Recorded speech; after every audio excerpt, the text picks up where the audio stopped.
आता रहा जाता रहा वह देवता, जो दूर रहकर भी सदा से साथ मेरे है, यही एहसास देता रहा वह देवता।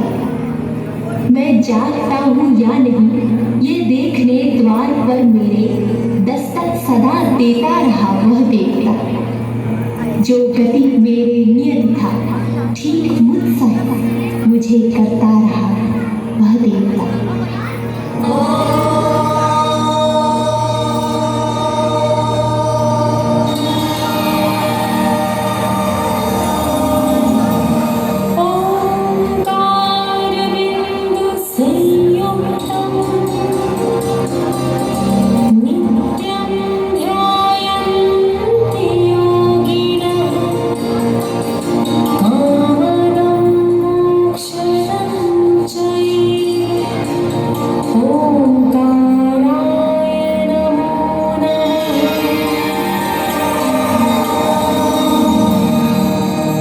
कहते हैं कि पूत के पांव पालने में दिखाई देने लगते हैं। यह भी सच है कि हर व्यक्ति को उसके कर्म ही असाधारण बनाते हैं। असाधारण बनने का बीज प्रारंभ से ही आत्मा में समाहित रहता है। लौकिक जीवन से जुड़ने वाला हर प्रसंग, हर व्यक्ति, हर रिश्ता मात्र निमित्त होता है। इस नाटक के माध्यम से आज हम यात्रा करेंगे एक अद्भुत जीवन चरित्र की, जो बालक विद्याधर से विकासोन्मुख होता हुआ 108 आचार्य विद्यासागर जी महाराज के पावन संबोधन से दिशातीत हुआ है। संपूर्ण जिन शासन ऐसे ऐतिहासिक विलक्षण प्रज्ञावान चर्या के धनी मुनिराज को पाकर धन्य हुआ है। असंख्य मस्तकों की आस्था उनके दिव्य चरणों में नमित हुई है।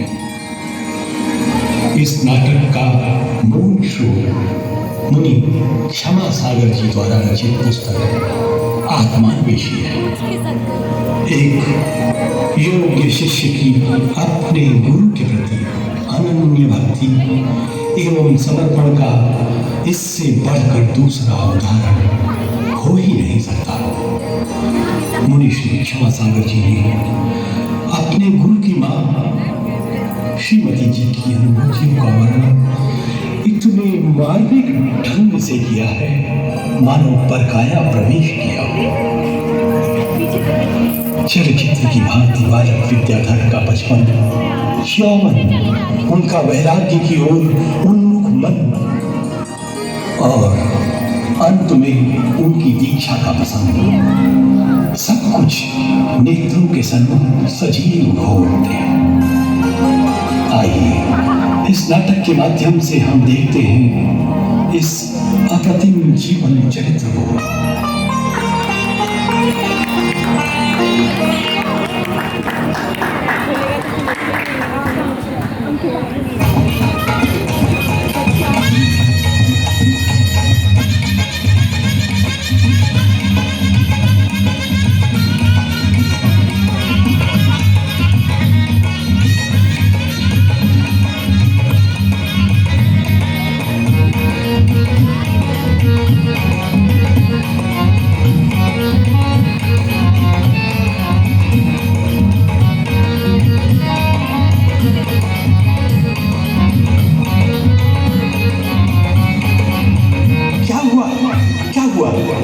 दिखाई नहीं पड़ रही।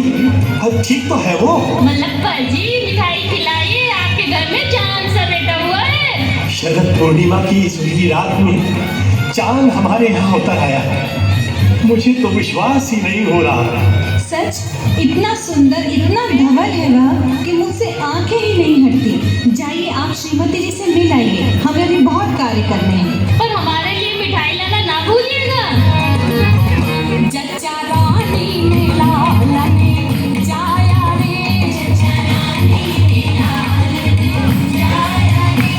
देखो कैसा सुबह में तारे, देखो कैसा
हुआ ना लाला ने जाया रे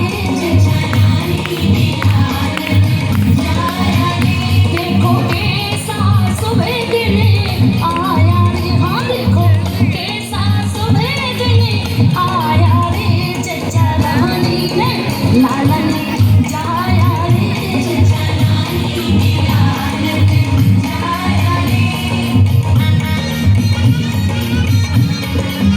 चचा रानी ने लाला ने जाया रे चचा रानी ने लाला ने जाया रे चचा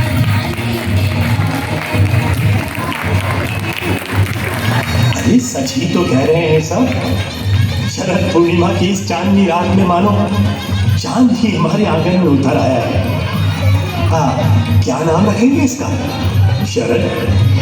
नहीं नहीं, इसका नामकरण तो मैं पहले ही कर चुकी हूँ। पर तारक विद्याधर की समाधि पर माथा टेकते समय जाने कितनी बार सोचा था कि अब की बार पुत्र हुआ तो उसका नाम विद्याधर रखूंगी। विद्याधर? ये तो बहुत ही सुंदर नाम है। देखना आई, हमारा विद्याधर एक दिन अपनी विद्या के बल से पूरे सतलगा का नाम आसमान तक रोशन करेगा। आप कहते हैं कि चांद हमारे आंगन में उतर आया है, पर मुझे तो लगता है कि पूरा आकाश हमारे आंगन में उतर आया है। तुम इतने बड़े ना हो जाना मेरे लाल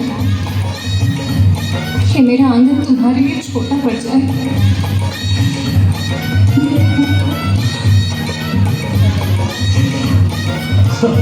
तुम भी ना बस बात बात पर आंसू बहाती। देखो देखो कैसे टुकुर टुकुर देख रहा है विद्याधर हमें, जैसे कह रहा हो माँ हम तुमसे दूर कभी नहीं जाएंगे। चलो अरे भाई अब तो हंस दो।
एक बार देखा मैंने सन लगा गाँव में।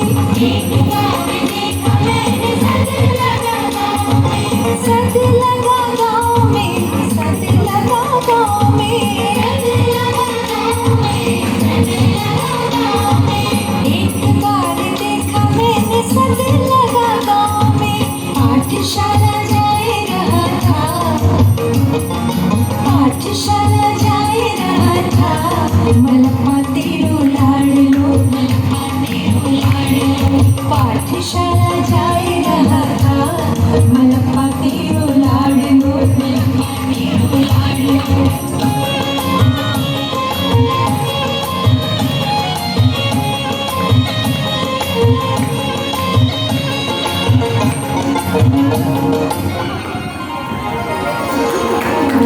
अम्मा, मैं छिप जाता हूँ, तुम मुझे ढूंढो।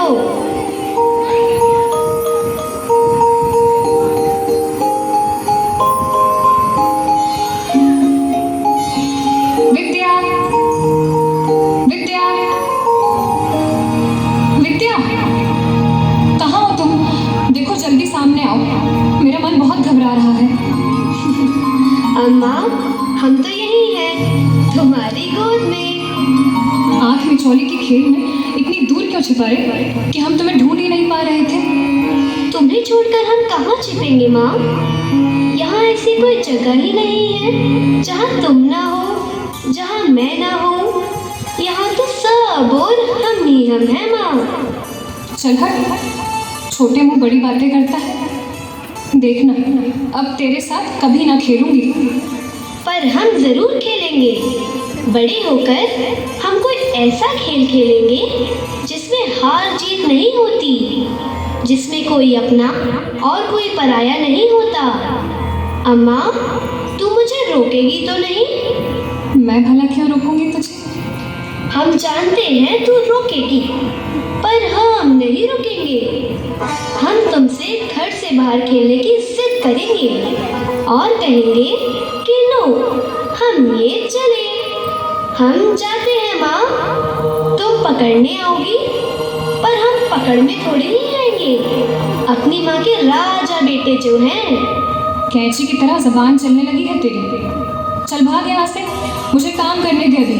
दही मथना है, मक्खन निकालना है और फिर घी भी बनाना है। जा जरा बाहर खेल आ। जाता हूँ माँ, पर फिर कहना मत कि आता ही नहीं है और खो जाता है। ला ला ला ला ला ला ला ला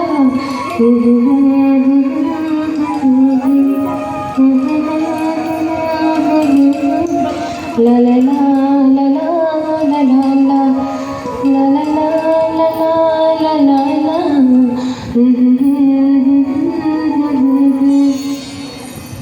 हम तुम्हारा कहना मानते हैं ना माँ? हमें भी दो ना नवनीत, खूब सारा। लो बेटा, जी भर कर खाओ। तुम्हारा हृदय भी नवनीत की भांति हो जाए, प्रभु से यही मांगती हूँ। यह तो बहुत ही नरम और सरस है। क्या मेरा मन भी एक दिन ऐसा हो जाएगा माँ? तू सच कह रही है ना? हाँ, तेरा मन भी नवनीत की भांति ही नरम है। जा भैया महावीर और शांता सुवर्णा को भी दे आ। अभी जाता हूँ। महावीर भैया, शांता, सुवर्णा अक्का, कहाँ हो? लो, ताज़ा नवनीत खा लो। चलो, अभी दोपहर का भोजन भी बनाना है। इनके पिता खेत से आते ही होंगे।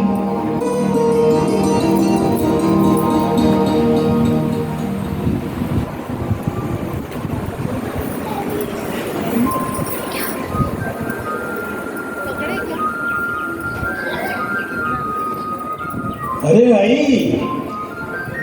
कहाँ हो? जल्दी से खाना दो, बहुत भूख लगी है। लो आ गई। मुझे पता था आप आते ही खाना मांगेंगे। अरे काम से लौटा थका आदमी भोजन ही तो मांगेगा। क्यों, क्या बात है? आज घर बहुत सूना है। वानरों की पूरी टोली गायब। कहाँ है सब बच्चे? खेल रहे होंगे यहीं आसपास कहीं। भूख लगेगी तो खुद ही दौड़े चले आएंगे। विद्या की पढ़ाई लिखाई कैसी चल रही है? मैं ज्यादा पूछता नहीं उससे। अध्ययन के प्रति उसकी लगन और विनय देखकर मैं निश्चिंत हूँ। 3 कोस दूर पैदल स्कूल जाता है। ठंड, गर्मी, बरसात, मौसम कैसा भी हो, कभी ना नहीं बोलता। एक बात कहूँ, मुझे ऐसा क्यों लगता है कि विद्या किसी दूसरी दुनिया का है, साधारण बच्चों से बिल्कुल अलग है। न जाने किन विचारों में डूबा रहता है। कई बार तो लगता है हमारे साथ तो है वो, पर पास नहीं है हमारे। आज तो आपने मेरे मन की बात कह दी, जिसे बोलने से मैं कतराती थी। हमारे सारे बच्चों में मैं केवल विद्या के बारे में सोचती रहती हूँ। कभी कभी लगता है वो मुक्त आकाश की चिड़िया है जिसे हमने कैद कर लिया है। ज्यादा मत सोचो। आप आराम करो, मैं भी जरा बच्चों की खोज खबर ले लूं। माँ कहाँ हो? जल्दी आओ माँ। देखो माँ, इसे क्या हो गया है? कितना रक्त बह रहा है माँ। किसे क्या हो गया है? किसे चोट लगी है? कहाँ बह रहा है खून? हो माँ, चोट हमें नहीं, इस चिड़िया को लगी है। पत्थर मार दिया था शैतान बच्चों ने। देखो कितना खून बह रहा है। ठहरो, मैं ठंडा जल लाती हूँ, इससे इसका खून बहना रुक जाएगा। माँ ये ठीक तो हो जाएगी ना? लाओ, इसे थोड़ा जल भी पिला देते हैं। माँ ये जल नहीं पी रही, नहीं आंखें खोल रही है। बेटा, अब इसमें जीवन शेष नहीं रहा, ये मर गई है। जाओ, बाहर गड्ढा करके इसे गाड़ आओ।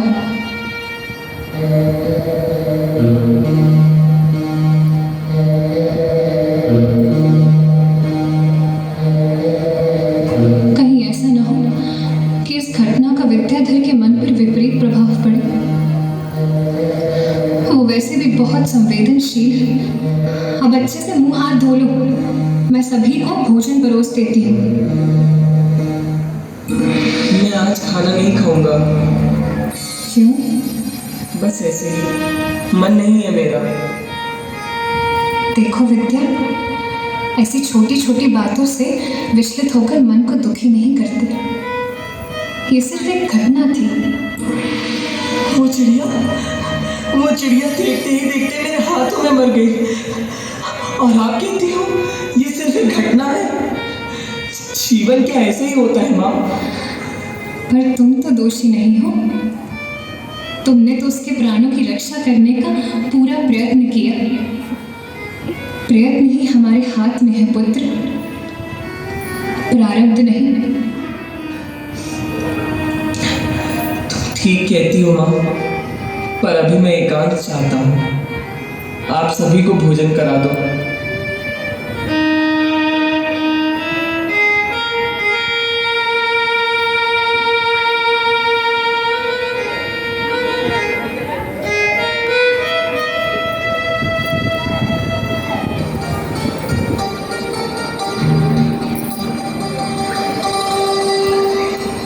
भाई, आज तो सतलगा की भूमि धन्य हो गई, धन्य हो गई। आचार्य देशभूषण महाराज जी पधारे हैं। खेत से लौटते हुए मैं तो दर्शन कराया, तुमने किए या नहीं? हाँ, मैं भी सुबह हो आई। विद्या भी साथ में था, अभी भी वही है। आज बच्चों का मूंजी बंधन संस्कार आचार्य जी के द्वारा होना था, सो बहुत भीड़ थी। मुंजी बंधन संस्कार के लिए तो अभी विद्या छोटा है। थोड़ा बड़ा होने पर हम भी उसका मुंजी बंधन संस्कार करा देंगे।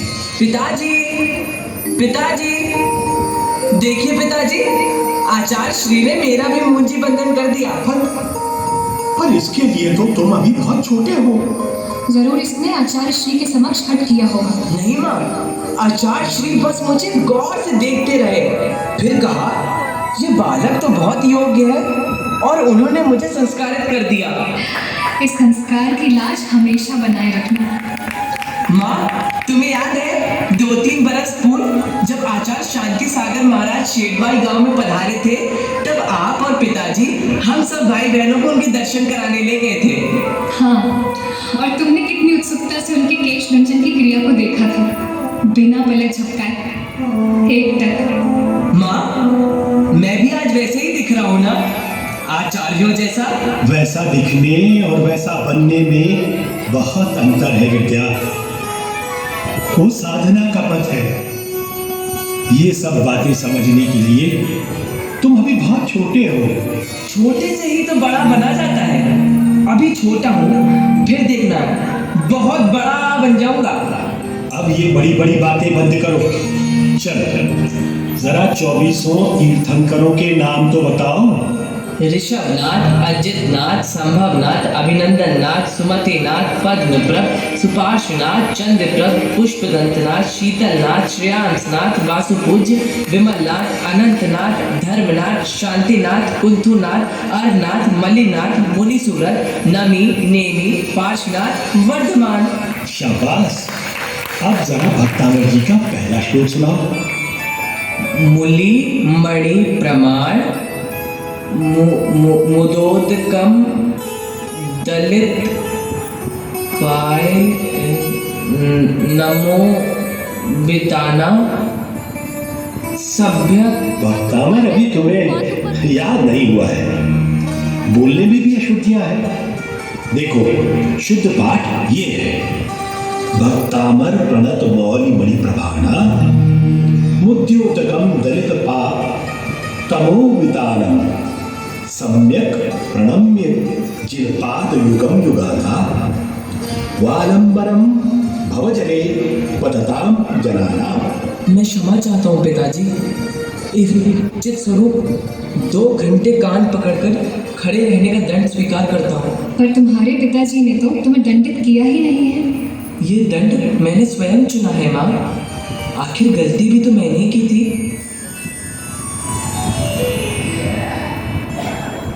भैया, आप रोज रात को मंदिर से आकर हमें भजन सुनाते हो। आप आज भी भजन गाओ। हम सब आज के इस दंड में आपका साथ देंगे। 2 घंटे कैसे निकल जाएंगे पता भी नहीं चलेगा। हाँ सुनाओ। ठीक है। दुनिया में सबसे न्यारा यह आत्मा है।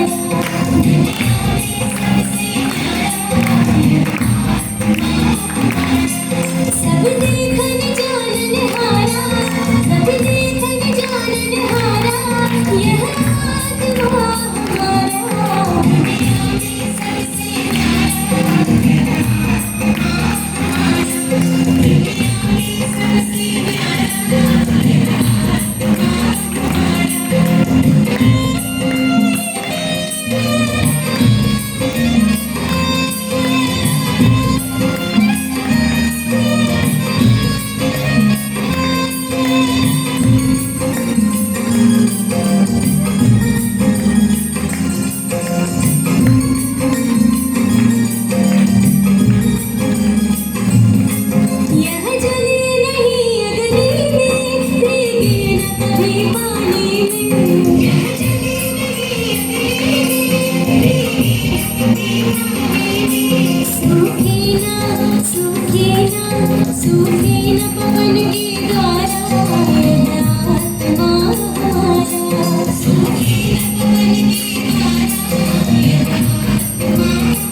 देखते ही देखते 8-9 बरस बीत गए। मेरे विद्या ने युवावस्था की दहलीज पर कदम रख दिए हैं। हर माँ की तरह मेरी भी इच्छा है कि उसका ब्याह रचाऊं, सुंदर सी बहू लाऊं। पर घर गृहस्थी और संसार के प्रति उसकी अनासक्ति देखकर हमेशा चुप हो जाती हूँ। समझ रही हूँ कि घर की दीवारें द्वार उसे ज्यादा दिन रोक नहीं पाएंगे। आजकल तो वो रात रात भर मंदिर में रहने लगा है। मैंने उसे कभी नहीं टोका। भला कोई माँ अपने पुत्र को मंदिर में रहने के लिए कैसे मना कर सकती है? ये भी जानती हूँ ये उसके मंदिर में ठहरने की नहीं, अपने भीतर ठहरने की शुरुआत है।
अम्मा, अप्पा जी कहाँ हैं?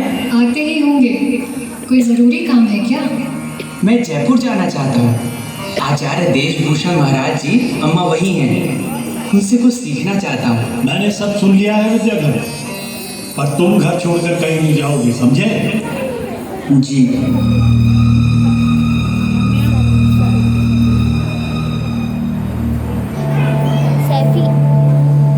तुम्हारी दृढ़ता और साहस को भली भांति पहचानती हूँ विद्या। जानती हूँ कि तुम झुकते तो हो पर रुकते नहीं हो। तुम तो अपने ही भीतर न जाने कब से चल रहे हो।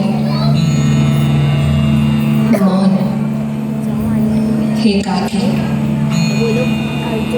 अनवरत, और मैं तुम्हारे इस निशब्द पदचाप को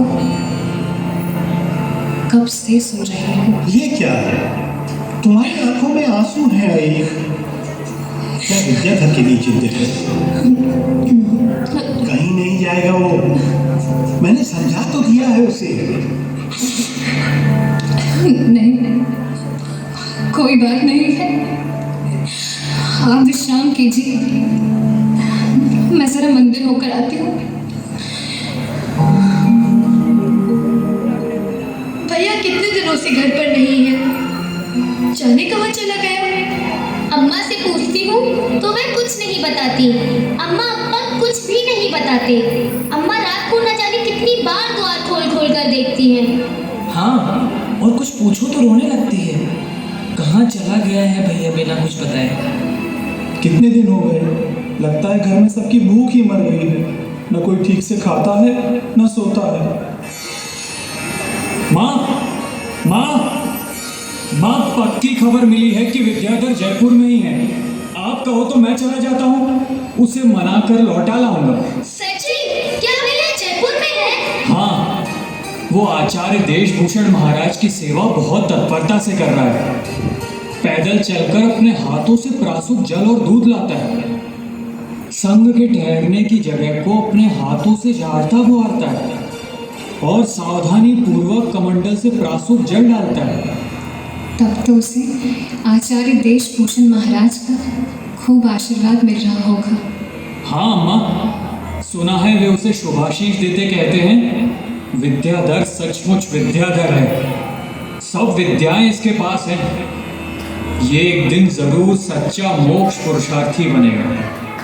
विद्या भैया रात को हमें धर्म की अच्छी अच्छी बातें समझाते थे, कितनी मधुर कंठ से भजन सुनाते थे। वे हमेशा यही कहते थे कि अपने जीवन में सम्यक दर्शन, ज्ञान और चरित्र, इन तीनों रत्नों को जरूर प्राप्त करना। इस संसार से मुक्ति पाने के लिए यही तीन रत्न सहायक हैं। अब हमें यह सब कौन सिखाएगा? क्या भैया कभी लौट कर नहीं आएगा? अरे क्यों नहीं आएगा, जरूर आएगा। अभी छोटा है ना, कुछ समझता नहीं है। जब आएगा सब पूछ लेना। हाँ, और ये भी पूछना कि हमें छोड़कर इतने दिन कहाँ रहा। हाँ, रात को आए तो सोने देना, जगाना मत। सुबह पूछ लेना। चलो अभी सो जाओ सब। तुम चले गए, मुझसे कहकर जाने की जरूरत भी तुमने ना समझी। मैं तुम्हारी माँ होकर भी जाते वक्त तुम्हें विदा न कर पाई।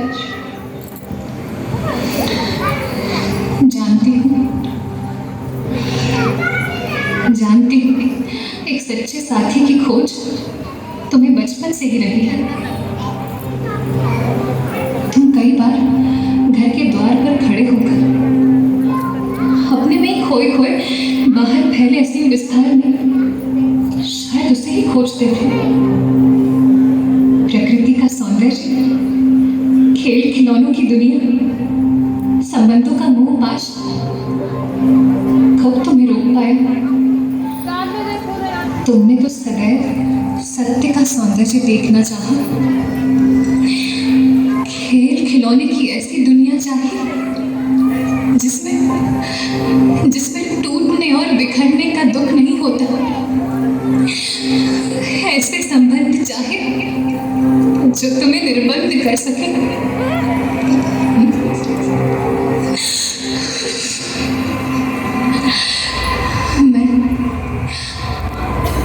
मैं तुम्हारी हर कामना पूर्ति में सहायक बनना चाहती हूँ।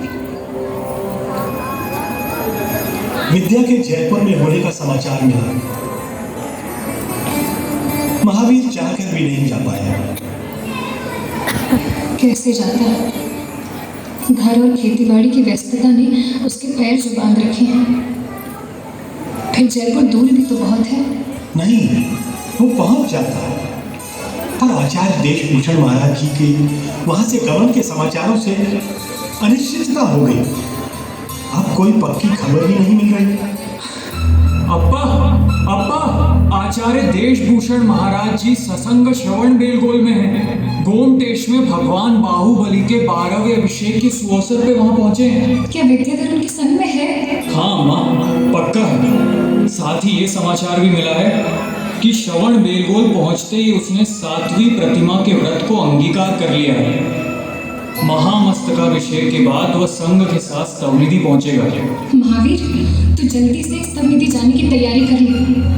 वहां से पक्का समाचार देना, हम भी पहुंच जाएंगे। श्रवण बेलगोल और स्तवनिधि तो हमारे गांव सतलगा से ज्यादा दूर नहीं है। मैं जाने की तैयारी करता हूँ, आप दोनों चिंता मत करो। उसे समझा बुझाकर लौटा भी लाऊंगा।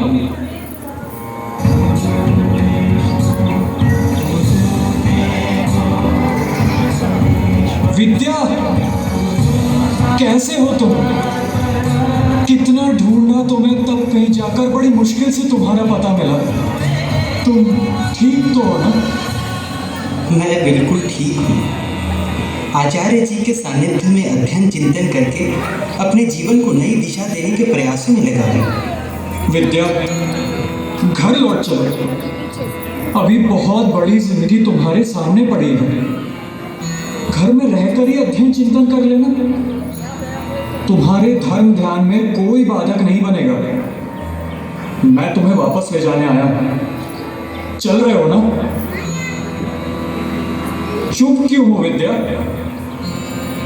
कुछ तो बोलो। तुम कहो तो मैं अम्मा पापा को यहां ले आऊंगा।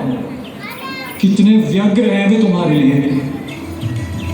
इसी बहाने सारे संघ के दर्शन भी कर लेंगे और आचार्य जी से आज्ञा लेकर तुम्हें साथ भी ले चलेंगे।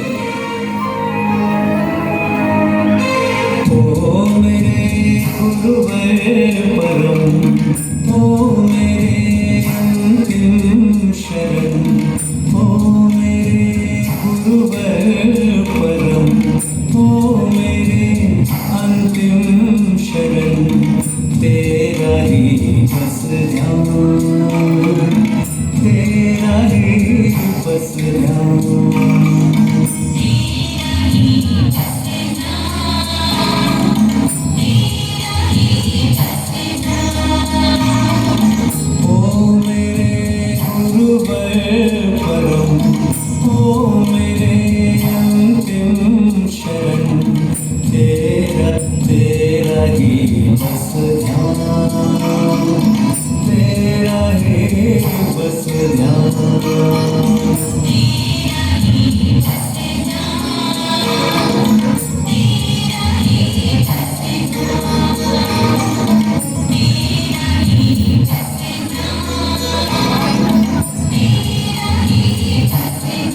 इसका संकल्प तो इसके चेहरे पर खेल रहा है।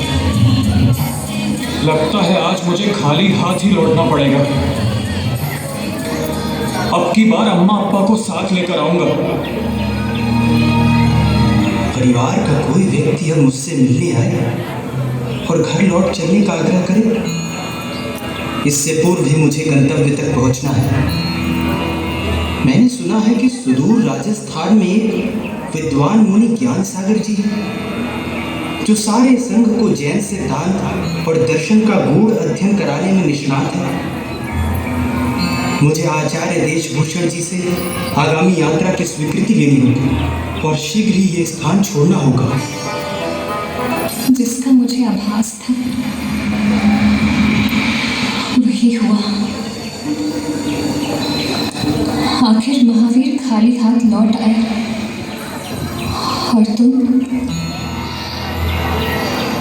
आत्मा की विजय यात्रा पर निकल गए, एकाकी, निसंग, जैसे नदी जाने कितने जन्मों की प्यास को संजोए सागर से मिलने जाती है, वैसे ही तुम किशनगढ़ में ज्ञान सागर महाराज जी के चरणों तक पहुंच गए। त्रिकाल दृष्टा मुनि की पारखी निगाहों ने तुम्हें पहचानने में तनिक भी भूल ना की थी। तुम्हारे विनम्र प्रणाम के उत्तर में उनके नेत्र उठे तो उठे ही रह गए। तुम्हारे मन की गहरी प्यास को वे पहचान गए थे और तुम उनके नेत्रों की ऊष्मा के समक्ष पिघलते चले गए। तुम्हारा नाम जानने के बाद वे मुस्कुराते हुए बोले थे, हमारे साथ रहोगे तो विद्या निंदी बना देंगे। गुरु का आशीष पाकर जैसे तुमने आज शरण होकर भी शरण पाली थी उस दिन। अम्मा, अम्मा, अपने से ही बात करती रहती हो आजकल। हमारे आने का आभास भी नहीं हुआ तुम्हें। हाँ, कुछ कहा तुमने? क्या भूख लगी है?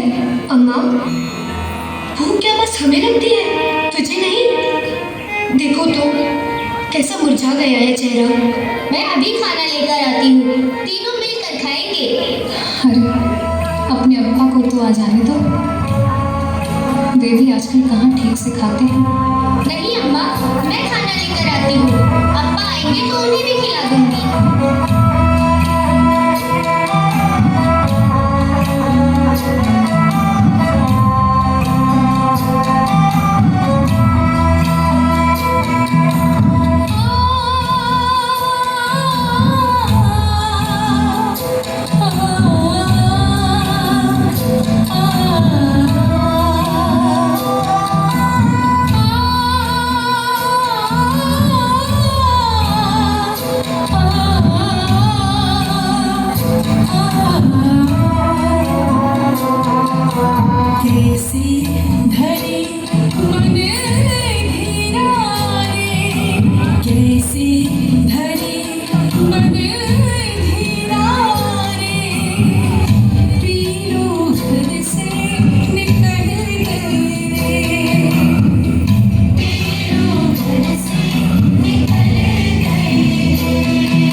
सुना है अगले हफ्ते जो दीक्षा समारोह होने वाला है उसमें आचार्य ज्ञान सागर जी अपने नए शिष्य ब्रह्मचारी विद्याधर को मुनि दीक्षा देने वाले हैं।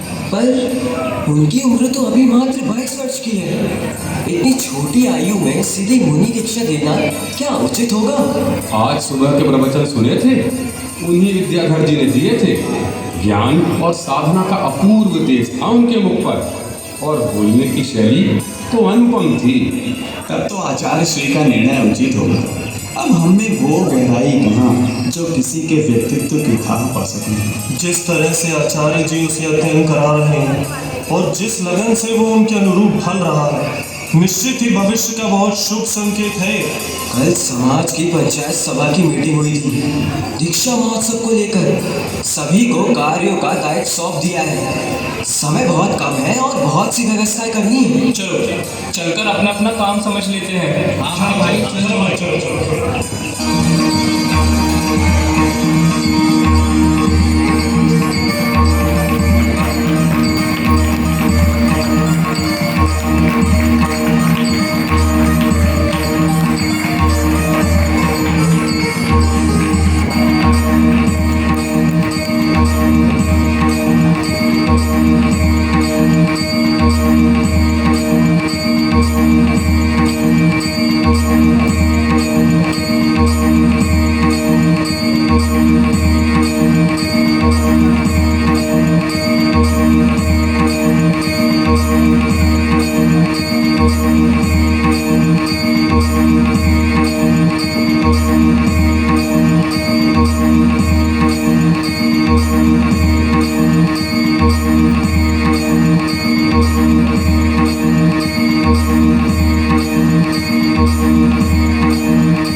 चराचर जीवों को क्षमा करता हूँ। सभी मुझे क्षमा करें।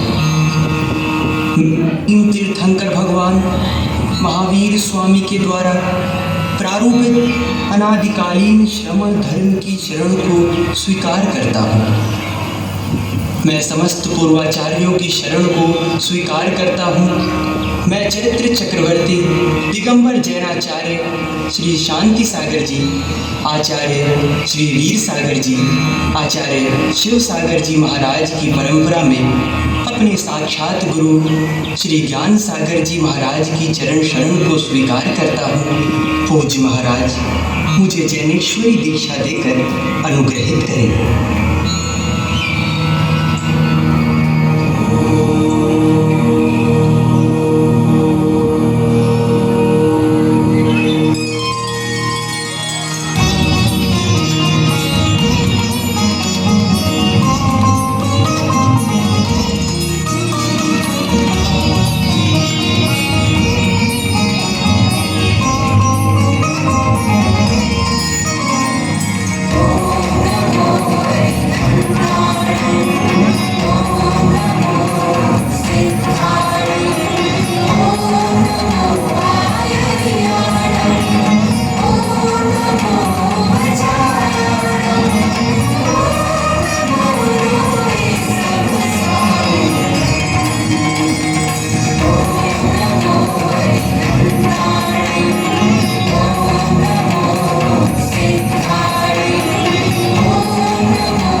विद्या तुम चले गए, मुझसे कहकर जाने की जरूरत भी न समझी तुमने। तुम्हारी मुनि दीक्षा का समाचार सुनकर मोहवश क्षण भर को मेरा मन गहरी पीड़ा और विषाद से भर गया था। मैं तुम्हारी माँ होकर भी जाते वक्त तुम्हें विदा नहीं कर पाई।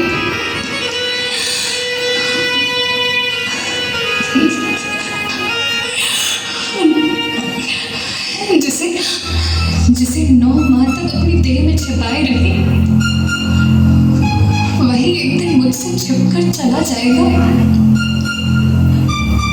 ऐसा मैं तुम्हारी माँ होकर सोच भी कैसे सकती थी।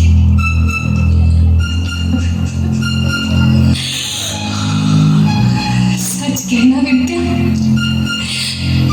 क्या जाते समय अपनी इस माँ के लिए तुम्हारा हृदय नहीं रोया?